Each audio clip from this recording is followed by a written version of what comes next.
Queridos irmãos gnósticos, recebam nossas saudações fraternais, paz inverencial.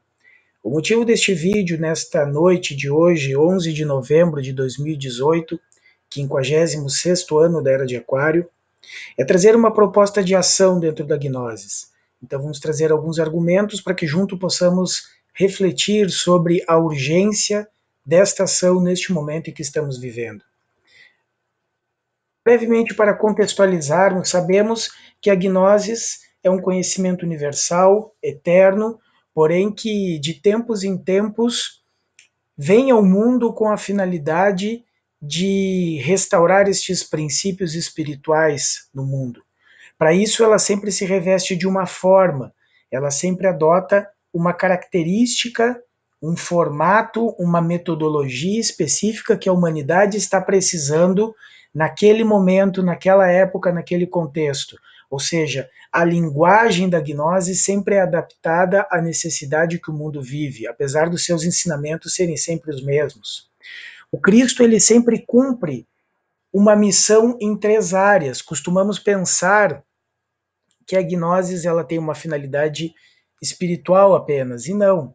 O mestre Samael nos diz que o Cristo, através de seus diversos mensageiros, sempre cumpriu uma missão nesses 3 níveis, no campo da espiritualidade, ensinando um caminho iniciático, no campo psicológico, propondo métodos de regeneração para que a pessoa alcance a sua própria verdade, encontre o seu ser, e também estes mensageiros sempre cumpriram uma missão social, um papel de trazer leis, fundamentos, princípios, às vezes, inclusive, cumprindo um papel civilizatório para uma determinada população e uma determinada localidade.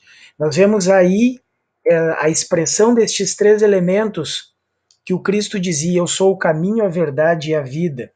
Então, esse é uma missão muito importante que ela tem esse desdobramento nestes 3 aspectos.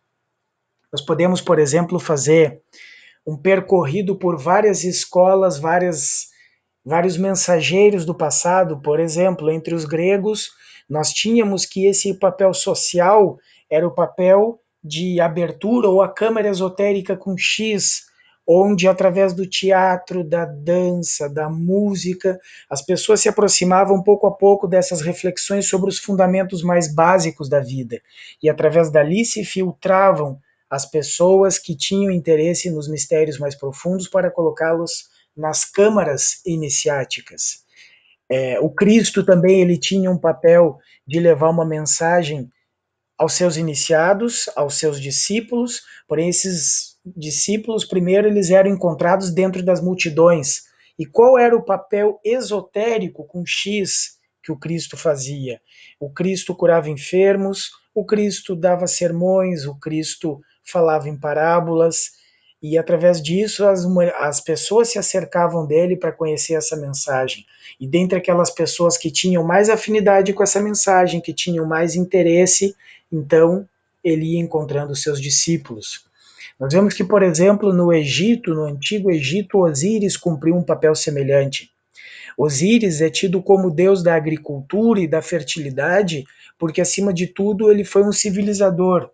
Ele, ao encontrar a população nessa localidade que depois veio a se chamar Egito, ele aboliu certos costumes das tribos, como, por exemplo, o canibalismo entre eles. Ele aboliu também alguns costumes relacionados à violência, e ele foi instituindo uma nova cultura para que pudessem viver em harmonia. Então, Osíris ensinou a plantar, ensinou a agricultura, ensinou o calendário de plantio, a cuidar as cheias do rio Nilo, e ensinou outras ciências também, ensinou a medicina, ensinou a arquitetura, a engenharia, enfim. Ou seja, esses avatares, eles sempre observam as demandas que o povo tem e atuam sobre essas demandas, e é o papel mais externo que todo mensageiro tem. O mestre Samael, como avatar da nossa época, ele também cumpriu essa função. E para cumprir essa função, ele criou 5 instituições que nós costumamos chamar de Apentalfa institucional. Então ele criou no topo da estrela, temos a Igreja Gnóstica, que tem uma repercussão, tem uma relação direta com a Segunda Câmara. Ele criou o Movimento Gnóstico Cristão Universal e a AGEACAC, que são duas instituições de expansão da filosofia, da cultura gnóstica, através de cursos, conferências, palestras, e ele criou o Instituto de Caridade Universal e o POSCLA, como duas, vamos dizer, observem que são as pernas da Pentalfa, é aquilo que movimenta a instituição em relação ao mundo, que movimenta a gnoses, que dá acesso, dá entrada a gnoses, para que por ali as pessoas que não têm um intelecto desenvolvido, que não têm tanta afinidade pela filosofia, enfim, possam se acercar do conhecimento gnóstico. E no ano de 2000, o mestre Laxmi, no Congresso Internacional no México, onde esse congresso ele foi, na verdade, coordenado por Ricardo Agesta, o venerável mestre Michael, até então não se conhecia o seu nome interno ainda. Nessa ocasião, nesse ano de 2000, nós estávamos presentes lá e vimos o mestre Laxmi propor a restauração não apenas da igreja gnóstica, mas da Pentalfa institucional inteira, e fez todos os dirigentes da instituição jurarem que restaurariam as 5 instituições. Observem que para poder restaurar uma igreja é necessário restaurar esses 5 aspectos da Pentalfa. Então o mestre Laxmi ele dava inclusive amplas explicações sobre a relação de cada uma das instituições com os elementos da natureza, com os evangelhos, e, bom, esse trabalho, ele, na verdade, ele tentou se fazer, porém, por várias razões, por vários motivos, que mais adiante a gente vai conversar, ele acabou não tendo muito sucesso. Além dessas 5 instituições, o mestre Laxmi ele ainda propôs outros trabalhos. Por exemplo, o mestre Laxmi fundou a Soprovida, que é a Associação de Proteção à Vida, uma instituição para trabalhar com ecologia. Ele deu muitos ensinamentos sobre agrocultura, ensinamentos que ele recebeu na Ilha de Versalhes, no Êxodo. Enfim, o mestre Laxmi ele teve um papel civilizatório para o povo gnóstico imprescindível, impressionante. E esse é um trabalho que temos que dar continuidade de alguma maneira. Por quê? Porque nem todas as pessoas podem se aproximar da gnose através da filosofia. Na verdade, na maneira como o mundo está hoje, eu não vou entrar muito em detalhes nisso, mas mais adiante, num outro vídeo, nós vamos conversar a respeito. Da maneira como o mundo está hoje, para uma pessoa entrar em contato com a gnose, buscar uma primeira câmara para receber a gnose, essa pessoa já tem que estar muito preparada. Ela já tem que ter passado por muitos filtros do mundo, porque a grande maioria das pessoas está num nível abaixo disso. Isso sem considerar as pessoas que simplesmente estão na linha da sobrevivência no mundo. Se nós observamos a pirâmide de Maslow, ela vai falar das necessidades e vai falar que só podemos subir dentro dessa hierarquia de necessidades e buscar as necessidades do escalão seguinte quando temos as necessidades anteriores satisfeitas. Assim, uma pessoa com fome, com necessidades fisiológicas extremas, enferma, por exemplo, essa pessoa ela não vai buscar mais nada. Ela vai simplesmente buscar a sua sobrevivência.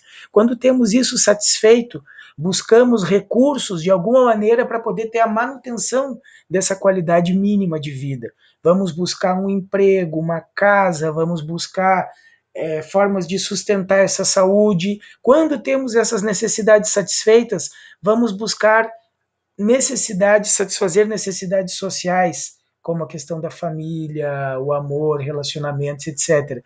Para então buscar, se temos isso já um mínimo satisfeito, necessidades relacionadas a nós mesmos, relacionadas ao autorrespeito, autoconfiança, autoestima.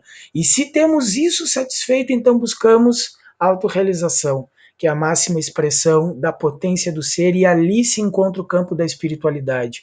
Então nós vemos que muitas pessoas estão trancadas em degraus inferiores dessa escala de prioridades e por conta disso não tem o mínimo necessário para que possamos ajudá-las através das primeiras câmaras. Então por isso pensamos em construir um projeto, mas é um projeto que para ser construído, ele precisa ser colocado muita atenção em detalhes, porque não queremos cair no erro de transformar novamente uma ação que tem o objetivo de ajudar a humanidade em simplesmente um objetivo que se esvazie por não ter muito claro o seu propósito.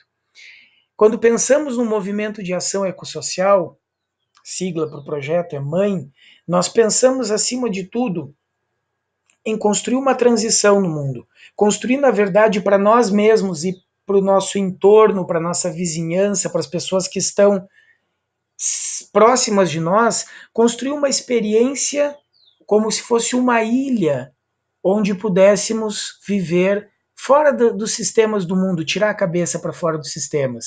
Ou seja, começar a vibrar dentro da era de Aquário, produzindo um sistema onde possamos nos ajudar, nos apoiarmos uns nos outros, e daí vem o sentido dessa sigla, mãe. Na verdade, é todo um resgate de uma cultura matrística, de uma cultura do cuidado, de uma cultura do respeito, mais ou menos como digamos, uma revalorização daquilo que somos quando estamos em comunhão com outras pessoas e daquilo que somos quando estamos integrados de uma maneira geral com a vida, com o mundo, com a natureza, com as pessoas.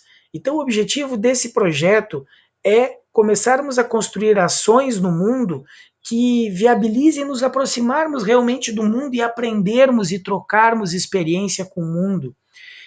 Sentimos que, de alguma forma, estamos, por conta das dificuldades do mundo, nos isolando dentro de nós mesmos, nos retirando por perceber as dificuldades que o mundo está oferecendo, porém, dessa maneira nós não conseguimos descer ao mundo o suficiente para poder ajudar as pessoas. Existem pessoas muito boas no mundo e que precisam ser ajudadas a perceber o que são esses sistemas do mundo, pessoas que precisam ser ajudadas a olharem para si mesmas, e nós não vamos fazer isso apenas com primeiras câmaras. Com primeiras câmaras nós conseguimos atingir uma parcela muito pequena da população que já está pronta para ouvir. Nós precisamos nesse momento de ação em vários campos. Sabemos que existem pessoas que aprendem muito mais pelo centro motor do que pelo centro intelectual. Então nós precisamos sensibilizar as pessoas através desses projetos ecossociais. E aí vamos encontrar muitas pessoas que vão sim se interessar pela cultura gnóstica. Vamos encontrar pessoas que vão ser assistidas, ajudadas a satisfazer essas necessidades mais básicas daquela escala de prioridades que falávamos, e algumas dessas pessoas vão acabar se tornando gnósticas.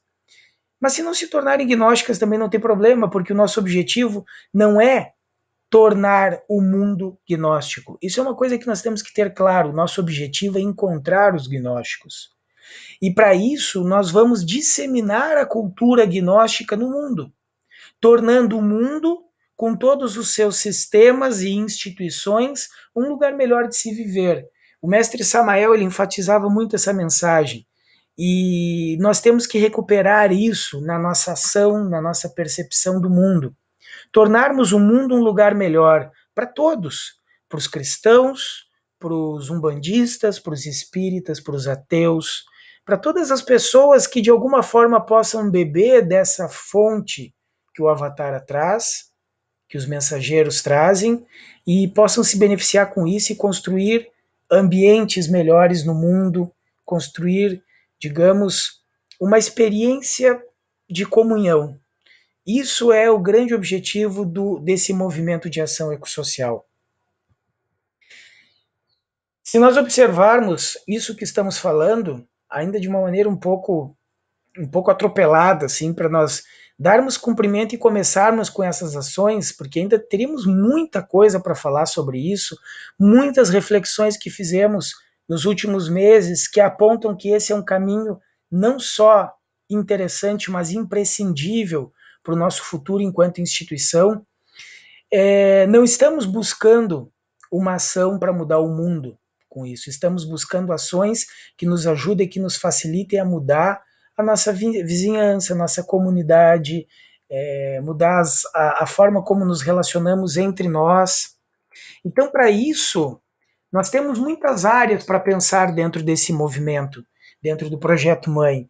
Nós podemos atuar em uma, duas, várias ou em todas, mas não importa tanto o dar cumprimento a todas essas ações. Isso aqui é só uma ideia, essa mandala criada aqui, ela é uma ideia de possibilidades de ação no mundo dentro de um projeto ecossocial, passando pela organização familiar, construção de habilidades sociais com as pessoas, sustentabilidade, entender o sentido profundo de uma ecologia profunda vivida dentro de uma espiritualidade, dentro de uma integração com a Mãe Terra, o respeito e a valorização da diversidade cultural, o desenvolvimento de metodologias que favoreçam, que facilitem o autoconhecimento em diferentes ambientes. Por exemplo, uma ação dentro desse campo do autoconhecimento seria, por exemplo, fazer um projeto para levar meditação para as escolas. Isso seria o suficiente para começar a construir toda uma mudança, uma dinâmica super complexa e ampla que nos coloque em contato com pessoas para que conheçam a nossa cultura, mas não com uma finalidade de doutriná-las, de dizer que nós somos melhores. Nós somos uma opção no mundo. Da maneira como estamos hoje, talvez nem sejamos uma opção. Estamos tão isolados dentro de nós mesmos que não nos oferecemos como uma opção para as pessoas. Então o objetivo é mostrar essa cultura, perdermos o medo, derrubarmos as barreiras que temos para entrar em contato com as pessoas e mostrar o que nós temos para oferecer, e as pessoas que quiserem que se aproximem, para beber disso e levar isso para outros lugares, ou para ficar junto com a gente e ajudar a construir um mundo melhor a partir do que nós já estamos fazendo. Também poderíamos trabalhar a questão de organização financeira, familiar, profissionalização das pessoas, saúde e qualidade de vida, enfim, muitas áreas que nós poderíamos nos dedicar. Mas tudo isso só pode acontecer se nós dermos os primeiros passos. Quais são eles? A primeira coisa é que nós temos que encontrar dentro da nossa instituição pessoas interessadas nessa proposta. Então, estimular que essas pessoas elas formem grupos dentro dos lumisiais mesmo para dialogar, para estudar sobre isso, o que elas gostariam. Existem livros que o mestre Samael escreveu sobre o assunto. E estamos tão longe disso que para algumas pessoas pode parecer estranho, por exemplo, que o mestre Samael tenha criado uma instituição, um partido político socialista. Muitas pessoas ainda acreditam nas estruturas que existem no mundo hoje, que algumas delas possam oferecer de fato soluções, e acreditam que o mundo está dicotomizado entre o que é espiritualidade e o que é, por exemplo, os movimentos institucionais, políticos, etc. E o mestre Samuel deixou muita coisa escrita sobre isso, fundamentando um socialismo cristão, fundamentando bases, não para que possamos ir para dentro do campo da política, fazer política e tentarmos nos eleger, não, mas para construirmos bases para uma ética, para uma nova era. E isso nós precisamos entender que é socialismo puro. Todo verdadeiro gnóstico é um socialista, porque ele se entende como parte de uma engrenagem social complexa, intrincada, onde ele não pode produzir melhorias para a sua própria vida se ele não construir um entorno mais saudável, mais feliz. E nisso queremos apoiar boa parte das nossas ações em um preceito ético que vem lá da África, que é o preceito de Ubuntu. Ubuntu é uma palavra que não tem tradução no nosso idioma, mas seria alguma coisa mais ou menos eu sou porque juntos somos. Ou, por exemplo, eu sou feliz porque nós estamos felizes.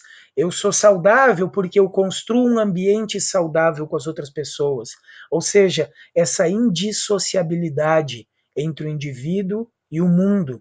Não podemos ser ilhas dentro de nós mesmos, mas podemos construir ilhas de transição com boas práticas, construindo uma nova maneira de pensar o mundo e com pequeníssimas ações na nossa vizinhança, na nossa cidade, entre nós mesmos, nós podemos começar uma transição muito poderosa, uma transição para viver aqui o êxodo, para viver aqui a Era de Aquário, para vibrar dentro da Era de Aquário. Então, para isso, precisamos que as pessoas se organizem num primeiro momento e comecem a dialogar sobre isso, comecem a estudar os livros. E a partir disso, então, vamos criar um calendário de encontros, tanto desses encontros locais que já deve estar havendo, como encontros nacionais onde vamos alinhar as nossas expectativas e construir uma carta de princípios, para que possamos pautar nossas ações dentro dos princípios. Então, é um projeto para ser construído entre todos, baseado nesses preceitos do gnosticismo universal que foram expressos através desses avatares de todas as épocas, de todos os tempos, e é isso que queremos enfatizar nesse momento como uma ação crucial para podermos levar a gnoses ao mundo e continuarmos com o nosso trabalho missional. Isso, obviamente, é uma introdução muito rasa sobre a importância disso tudo. A gente vai voltar a conversar sobre isso. Eu pretendo fazer uma série de vídeos onde quero explicar cada fundamento, o que a gente pensou já, o que a gente já se deu conta, e isso pode impactar de uma maneira impressionante no crescimento da Gnosis como instituição, como terceiro círculo aqui no Brasil. Então, queridos irmãos, é isso, uma apresentação singela e simbólica, digamos, sobre o que vem a ser o MANH, o Movimento de Ação Ecossocial. A partir daqui estão abertos os diálogos, estamos abertos a repensar, redefinir, reestruturar nossas ações, nossa forma de pensar, para poder constituir uma coisa que seja poderosa, potente e que seja útil para o mundo, que realmente impacte as pessoas, que impacte os nossos próprios corações, que nos sensibilize para o momento que nós estamos vivendo, porque isso é Gnosis. Um grande abraço a todos, vamos voltar a estar em contato. Por favor, ao assistir esse vídeo, divulguem ele para os outros gnósticos, entre em contato comigo para me dizer as pessoas que têm interesse nisso, porque isso é uma construção coletiva, não tem como funcionar de outra maneira. Não é uma coisa que alguém possa criar e os outros simplesmente vão se ajustar àquilo. Isso precisa ser construído com todos, porque é um projeto de todos para todos. Um grande abraço, paz inverencial.